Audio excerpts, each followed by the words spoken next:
जय श्री ओम नमः सिद्धेभ्यः। जय श्री ओम नमः सिद्धेभ्यः। जय श्री ओम नमः सिद्धेभ्यः। नमो अर्हन्ताणं नमो सिद्धाणं नमो आयरीयाणं नमो वज्रायाणं नमो लोये सबसाहूणं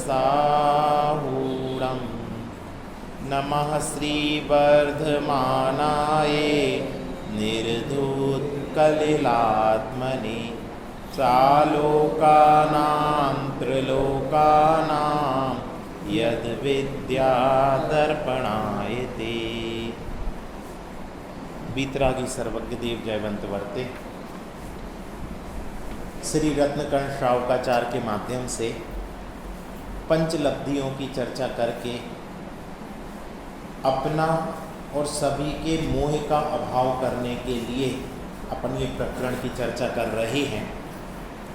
राग द्वेष का अभाव हो, मोह का अभाव हो और सम्यक्त की उपलब्धि हो, इस भावना से 58 पेज पर पंचलब्धि का प्रकरण है, जिसमें क्षयोपशम लब्धि और विशुद्धि लब्धि की चर्चा अपन ने कल की थी।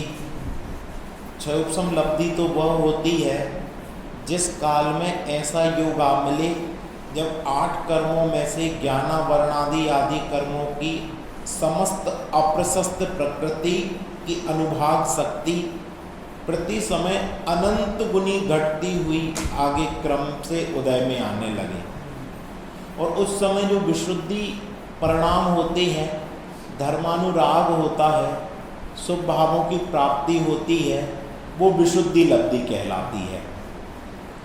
विशुद्धि लब्धि के पश्चात देशना लब्धि का क्रम आता है। पेज नंबर 59 पर देशना लब्धि का स्वरूप इस प्रकार जानना: 6 द्रव्य 9 पदार्थ का उपदेश देने वाले आचार्य आदि का मिलना, उनसे उपदेश की प्राप्ति होना तथा उस उपदेशित पदार्थ के स्वरूप को धारणा में ले लेना, वो देशना लब्धि है। क्या क्रम है? देशना लब्धि का स्वरूप इस प्रकार जानना कि 6 द्रव्य 7 तत्व 9 पदार्थ 5 अस्तिकाय, इनके उपदेश देने वाले आदि आचार्यों का मिलना। अब आप कहोगे साहब अभी हमें तो आचार्य नहीं मिले। देखो, शेर को आचार्य मिले थे, महावीर भगवान का जीव था ना, 2 मुनिराज आए थे, हाथी के जीव को भी आचार्य मिले। आप सोचो, एक ऐसी पर्याय में और ऐसे समय में आचार्य मिलना कितना दुर्लभ है। यहाँ आपको जैन धर्म का एक सिद्धांत पता चलेगा कि आपकी होनहार पक गई है तो आकाश से उतर के भी निमित्त आएंगे। डॉक्टर साहब, अगर सम्यक्त का काल आ गया है और तुम्हारे संक्लेशित परिणाम है एक समय पहले के, तो आचार्य आ जाएंगे और तुम्हारे परिणाम शांत हो जाएंगे। इसमें 4 अभाव भी आप लगा सकते हो। कौन सा अभाव लगेगा? पूर्व का वर्तमान में अभाव, पूर्व पर्याय का वर्तमान पर्याय, पूर्व पर्याय संक्लेशित परिणाम की और वर्तमान पर्याय विशुद्ध परिणाम, प्राग अभाव। गजब! जैन धर्म के सारे सिद्धांत एक साथ घटित होते हैं। और दूसरा, उसके सम्यक्त उसके संसार का किनारा आ गया था, इसलिए देशना देने के लिए आकाश से उतर के निमित्त आ गए। निमित्तों के पीछे नहीं भागना, निमित्त आपके पीछे भागेंगे। ये महावीर भगवान और पार्श्वनाथ भगवान ये शिक्षा देते हैं हमें कि किसी के पीछे मत भागो, अपनी योग्यता मजबूत करो, अपनी योग्यता इतनी मजबूत करो कि फरिश्ते भी ऊपर से उतर के आएंगे कि बताओ तेरी रजा क्या है, तुम क्या चाहते हो, तो सम्यक कैसे होगा। तो ये जो देशना लब्धि है, ये इसलिए बोला कि आप कहोगे साहब आचार्य तो है नहीं, ज्ञानी की देशना लगती है, और ज्ञानी तो दुर्लभ है, फिर क्या करें। कि आचार्यों के बनाए हुए जो शास्त्र मौजूद हैं, शास्त्र है कि नहीं, ये समय सार मौजूद है। एक कुंद आचार्य देव ने अपने हाथों से लिखा, अमृत चंद्राचार्य देव ने अपने हाथों से इसकी टीका लिखी, और वो कहते हैं हम केवली श्रुत केवली के द्वारा कहेंगे, अपना कुछ नहीं कहेंगे। तो ये आचार्यों का मिलना है कि नहीं है, बताओ। ये शास्त्र मिल गया, ये आचार्यों का मिलना है कि नहीं। और उन्होंने लिखा किस लिए था, उन्होंने अपने मोह के अभाव के लिए और हम सब के मोह के अभाव के लिए लिखा। वो गुरुदेव प्रवचन कर रहे, वर्तमान में जो अशुद्धता है, अनादिकालीन अशुद्धता है, उसके अभाव के लिए हम इस समय सार की रचना कर रहे हैं। मम परम विशुद्धि, हमें परम विशुद्धि की प्राप्ति हो। अभी अशुद्धता है पर्याय में, लोग कहते साहब समय सार नहीं पढ़ना चाहिए, क्यों? क्योंकि ये तो ज्ञानियों के लिए है। इसमें लिख रहे अशुद्धता मौजूद है अनादिकाल की, उस अशुद्धता के अभाव के लिए हम इसकी टीका लिखेंगे। यानी जो ये देशना लब्धि है, ये आचार्य आदि का मिलना ही हो गया, और फिर ऐसे विद्वानों का मिलना हो गया जिनको कलिकाल आचार्य कहा, ऐसे समंत भद्राचार्य, फिर उसके बाद पंडित सदाशिव दास जी, पंडित टोडरमल जी, जिन्होंने आचार्यों की बातों को बड़ी सरलता से, ये सब ज्ञानी जीव थे, सम्यक दृष्टि जीव थे, जिन विद्वानों को अपन पढ़ते हैं। ये सब विद्वान टोडरमल जी हों कि समंत अपने सदाशिव दास जी हों, जिन्होंने रत्नकर्ण शावकाचार किए, बचनिका लिखी, ये ज्ञानी है, ज्ञानी की देशना लगती है। तो इनके उपदेश की प्राप्ति होना तथा उस उपदेशित पदार्थ के स्वरूप को धारणा में ले लेना। अब मूल बात ये है क्या, जो ये अपन ने उपदेश सुना, उपदेश पढ़ा, अब उस उपदेश को क्या करना, धारणा में ले लेना। तो देशना लब्धि में क्रम है। क्या क्रम है, क्या क्रम है, कोई बताएगा?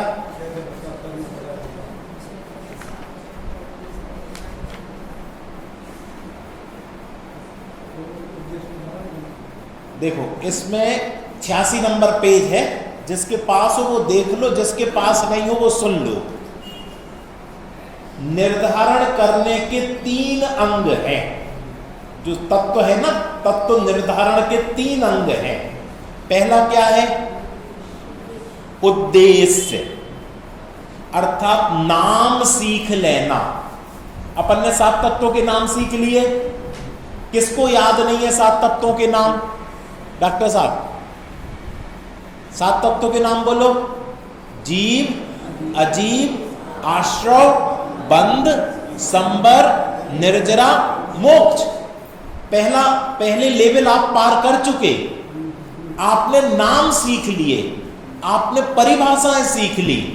उसके बाद लक्षण निर्देश, अर्थात लक्षण से जानना। जैसे आपने जान लिया, ये माइक बताओ जीव है कि अजीब है? क्यों? ये आवाज तो बढ़ा रहा है, लेकिन इसमें जानने देखने की शक्ति नहीं है। अच्छा, मैं आत्मा शरीर बाल बोध में सिखाते ये बात, तुम जीव हो कि अजीब हो? बताओ नीरज भाई। हाँ, हमारी आत्मा जीव है और शरीर अजीब है, ये बाल बोध 1 में पढ़ा देते हैं। ये क्या है? लक्षण निर्देश। फिर बच्चों से पूछे, अच्छा बच्चे बताओ पेड़ जीव है कि अजीब? कि पेड़ बढ़ता है, जो बढ़ता है वो जीव है। फिर पूछते एरोप्लेन भी बढ़ता है, घूमता है, जाता है, वो जीव है कि अजीब? अजीब है। तो आपने लक्षण निर्देश से जाना, दूसरा लेवल पार कर लिया। तीसरा, विचार सहित परीक्षा करना, अर्थात ये तत्व ऐसे ही हैं या नहीं, इस बात पर विचार करना। अब तीसरा लेवल, मैं जीव हूं, मुझ में ज्ञान है, मैं ज्ञान से जानता हूं, मेरा कभी मरण नहीं होगा, शरीर का ही मरण होगा। ये तीसरा लेवल है, विचार सहित परीक्षा करना। मैं मरने के लिए जन्म नहीं लिया है, मैं तो अनादि अनंत हूं। ऐसा शुभ भाव जो है, शुभ भाव हो कि अशुभ भाव, ये आश्रय भाव है, ये बंध का कारण है। अभी कल परसों गुरुदेव का प्रवचन आपने सुना, हमने भी सुना। 5 पांडव की बात आ रही थी। क्या बात कही गुरुदेव ने?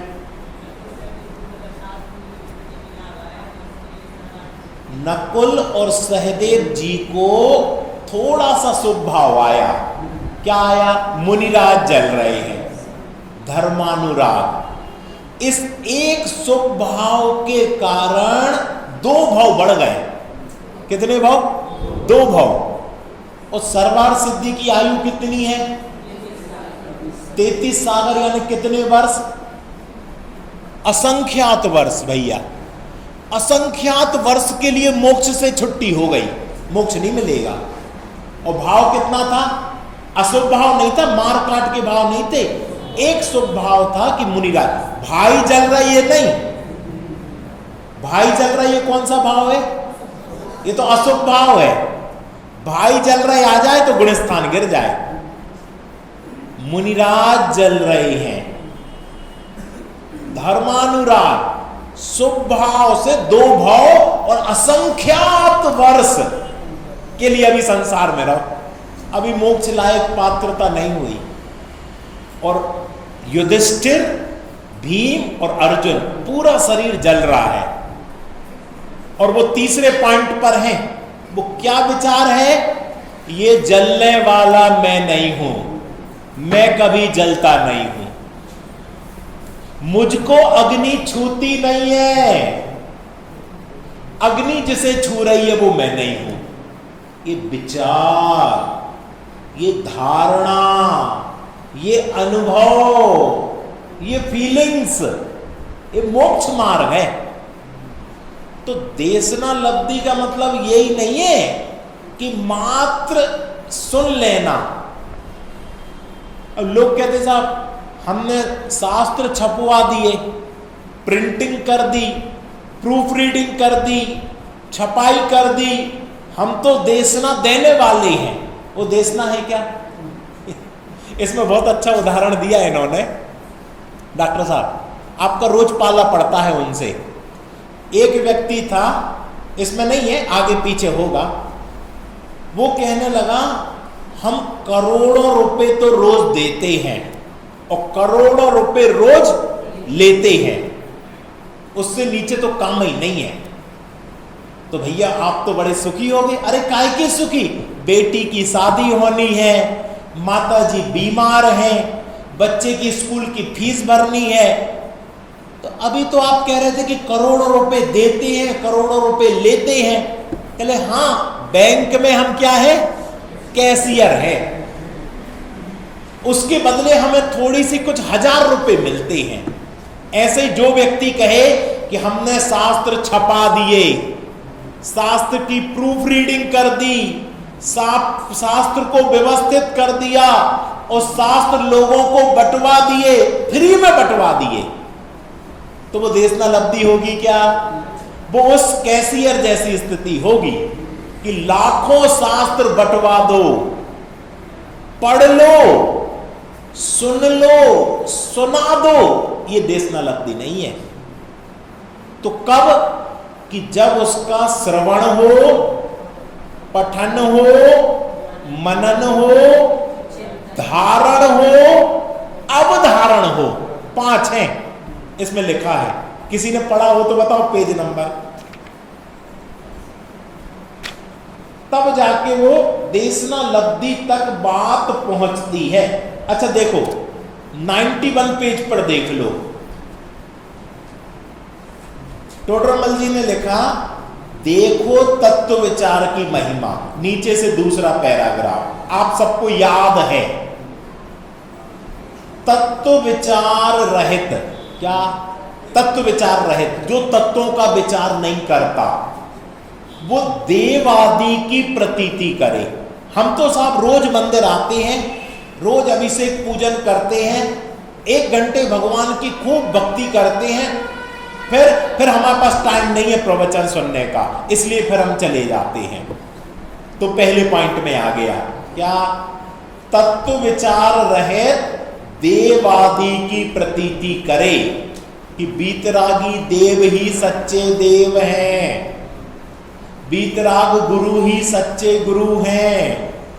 आज आया था गुरुदेव के में पंचास्ती काय की कौन सी गाथा बताई थी गुरुदेव ने, 172 नंबर की गाथा। क्या आया उसमें, उसमें ये आया कि चारों अनुयोगों का सार वीतरागता का पोषण है। तो हमने याद कर लिया कि पंचास्ती काय में 172 नंबर की गाथा में आता है कि चारों अनुयोगों का सार वीतरागता है। तो सम्यक दर्शन हो जाएगा। इसमें क्या लिखा, बहुत शास्त्रों का अभ्यास करे। इसमें देखना एक को नहीं छोड़ा टोडरमल जी ने, क्या पहले देवादि की प्रतीति करे। हम तो भैया बीतरागी देव को ही मानते हैं और किसी देव को नहीं मानते, हम तो बस इन्हीं को मानते हैं, ठीक है। हम तो बहुत शास्त्रों का अभ्यास करते हैं, बहुत शास्त्रों का। हमें एक जन मिले थे अभी मेरठ में, कहने लगे अब हमने प्रवचन में जाना बंद कर दिया है। हमने कहा क्यों करते, अब तो बस घर में ही रहते हैं, विचार विवेक से अठपहरा और मर्यादित भोजन वगैरह बनाने में ज्यादा जीवों की दया पालते हैं और कुछ पढ़ लेते हैं, कुछ ऑनलाइन सुन लेते हैं, अब प्रवचन में जाना बंद कर दिया। तो इसमें क्या लिखा, बहुत शास्त्रों का अभ्यास करे। आगे क्या लिखा, व्रतादिक पाले, खूब व्रतादिक करे। अष्टमी, चतुर्दश, अष्टानिका, 10 लक्षण, 16 कारण, पुष्पांजलि, खूब व्रतादि पाले और तपश्चरण आदि करे। कौन बचा, कौन बचा, उसको तो सम्यक्त होने का अधिकारी नहीं है। क्या कहा, उसको सम्यक्त होने का अधिकारी नहीं है। सालू तो अपन बहुत अच्छे, अपन कुछ नहीं करेंगे यार, ना अपन देवादि की प्रतीति करेंगे, ना शास्त्र अध्ययन अभ्यास करेंगे, ना व्रतादि पालेंगे, ना तपश्चरण करेंगे। पर पूरी बात तो सुन लो, और तत्व विचार वाला इनके बिना भी सम्यक्त का अधिकारी है। जो तत्व विचार करने वाला है ना, इनके बिना भी, यानी ये जरूरी नहीं है, लेकिन तत्व विचार वाला के जीवन में ये सब आए बिना नहीं रहता। जो तत्व विचार करे तो बताओ देव का विचार करेगा कि नहीं, शास्त्र का विचार करेगा कि नहीं, गुरु का विचार करेगा, आपपर का विचार करेगा। और जब उसको ये समझ में आ जाएगा ये देह मेरी नहीं है, तो इसका पोषण करेगा क्या, तो व्रतादि पालेगा कि नहीं, तपश्चरण करेगा कि नहीं, स्वाध्याय करेगा कि नहीं। फिर वो शास्त्र नहीं बांचेगा तो 24 घंटे क्या करेगा,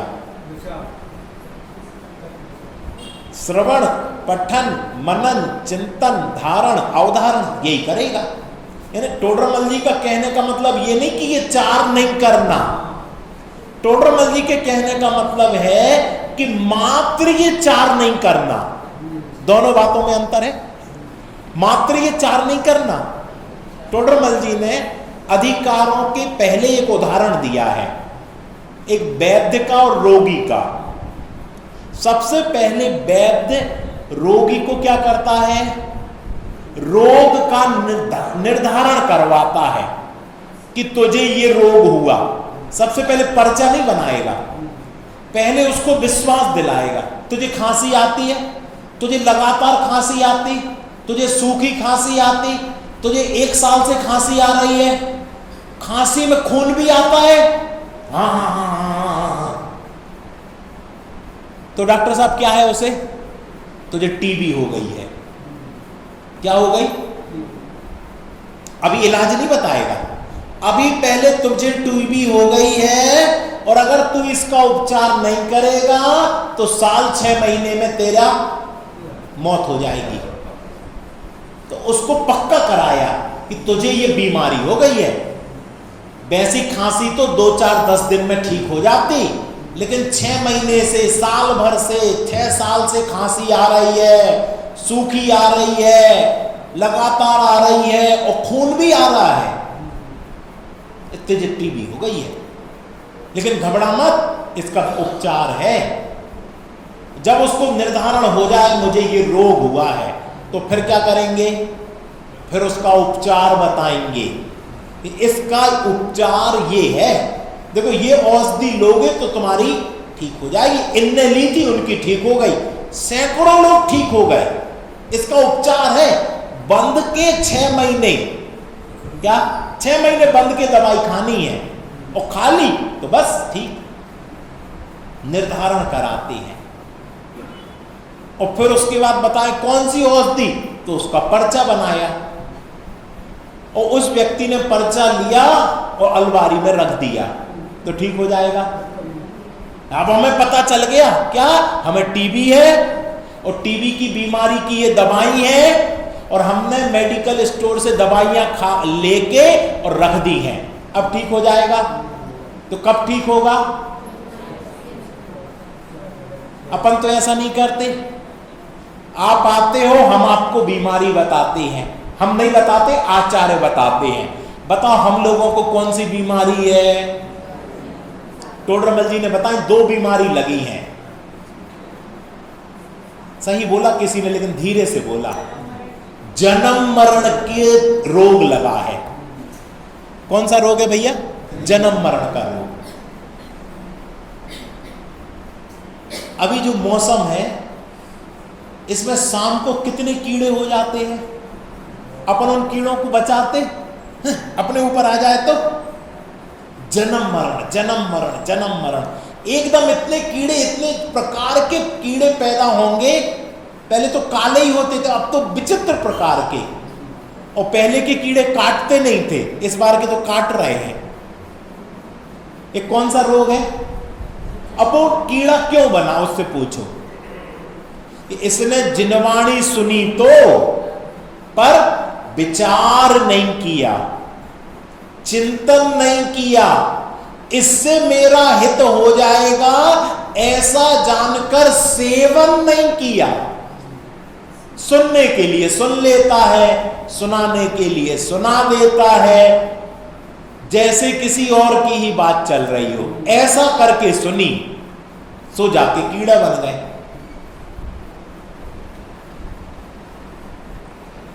जाले बन जाते, मकड़ी जाला बनाती है और जाला बनाकर आखिरी में उसी में मर जाती है फंस के। ये क्या है? जन्म मरण का रोग। इस भाव में इतनी समस्याएं नहीं है जितनी समस्या जो कीड़े होते हैं उनको है। क्यों साहब, ऐसा क्यों कह रहे हैं आप? इस भाव की हमारी समस्या, हमारा रोग, हमारी तकलीफ कितने भाव तक है? इसी भाव तक है। आपको जो कमजोरी है ना, बीपी, शुगर, डायबिटीज, घुटनों का दर्द, कमर दर्द, ये कितने भाव तक है? इसी भाव तक। इस भाव के बाद घुटनों का दर्द नहीं होगा। उस कीड़े को घुटनों का दर्द नहीं है, ना उसका कमर दर्द है, ना उसको डायबिटीज है। लेकिन हम सबसे बड़ी समस्या क्या मान लेते? ये घुटनों का दर्द, ये पीड़ा, ये कमर दर्द, ये सिर दर्द, ये पेट दर्द, ये ज्यादा समस्या है। अरे भैया जन्म मरण ज्यादा समस्या है। वो जीव जो जन्म मरण कर रहा है ना, शाम को पैदा होता है, अगला सूरज देख पाएगा? अंतर मुहूर्त में मर जाता। फिर उसके बाद क्या होता? फिर जन्म, फिर मरण, फिर जन्म, फिर मरण, फिर जन्म, फिर मरण। कब तक? जन्म मरण नित्य करते रहते कैसे कहूं कुशलता है। वो देह से करता, अपन भावों से करते। अपन भाव मरण और भाव जन्म करते रहते हैं। इसलिए कहा इस भाव में जितनी समस्या है वो इतनी बड़ी नहीं है जो अगले भाव में जन्म मरण की समस्या। लेकिन अपन ने क्या बना दिया? इस भाव की समस्या विकराल समस्या है, बड़ी समस्या है, और उसके कारण हम सम्यक दर्शन नहीं कर पा रहे, तत्व विचार नहीं कर पा रहे, तत्व अभ्यास नहीं कर पा रहे। अरे भैया ये सब तो नक्की है, इसमें मत उलझो इस समस्याओं को। इसलिए आचार्य ने कहा हम तो मोह के अभाव के लिए इस स्वाध्याय को, इस शास्त्र को प्रारंभ करते हैं कि हमारा मोह का अभाव हो। तो टोडरमल जी ने क्या लिखा? एक तो रोग बता दिया, दूसरा रोग, अब देखिए कौन चिंतन मनन करता है?